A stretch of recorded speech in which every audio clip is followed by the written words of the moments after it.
Hello. Welcome to Ethan's Bass World. I'm Ethan. Bass World.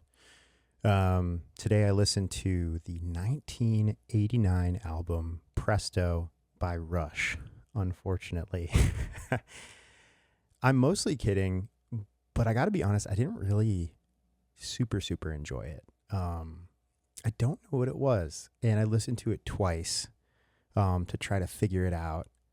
And I feel like I got even further from understanding what it is about this album that I didn't enjoy and most of their albums that I do enjoy. And then I was like, is it the album or is it the time period?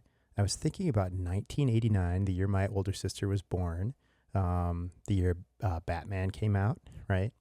Those are the only two things I can think of that year. The transition from the 80s to the 90s is in my head more awkward than the transition from the 70s to the 80s, because the 70s to the 80s was like organic, warm, synthesizers, and it was like kind of this like slow at first and then it sped up really fast and then it was the 80s. But I feel like the 90s was like Gen X was like having trouble with their philosophy of life. They were like, what are we? I don't want to be this 80s thing anymore, but we haven't figured out how to be the 90s because the 90s hasn't happened yet.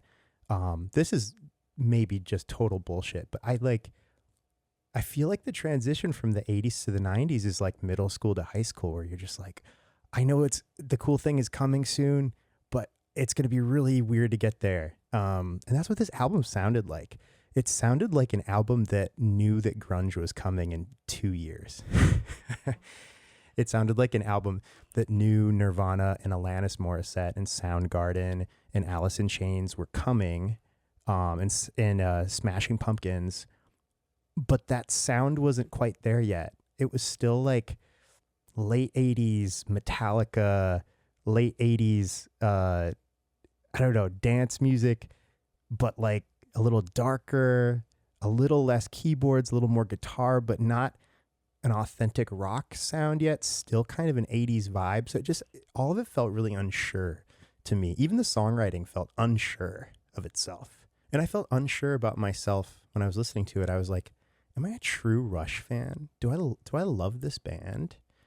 And then, I don't know. I stopped the second time I listened to it. I stopped in the middle and I was like, I need to hear some Permanent Waves. So I put on Permanent Waves, put on a couple songs, and I was like, oh yeah, Rush is back. And then I put this album on again, and I was just like, I think they were just figuring it out. And I think that's okay. Like, I don't hear people talking about Presto all the time. And I think that's for a reason. I don't think it's the best album of theirs. It's very good musicianship. There's a lot of good stuff on there. There's even a couple earworms that I got in my head. The Superconductor, it's kind of silly though. It's like, how do I describe? It's like they're not taking themselves seriously enough by saying stuff like Superconductor, but they're like taking themselves too seriously with like a bit of like a grungy flair.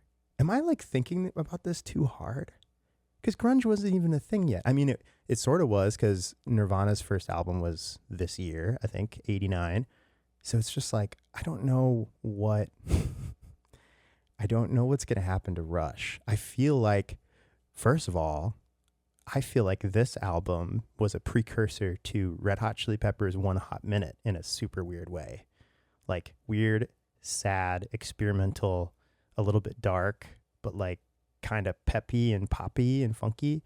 I don't even know what I'm talking about. This album made me confused, and now I'm saying all kinds of stuff. I don't know what I'm saying. I'm still going to listen to this record and try to figure it out. If there's some people out there that can be like, no, this record's sick, like this, and this, just let me know.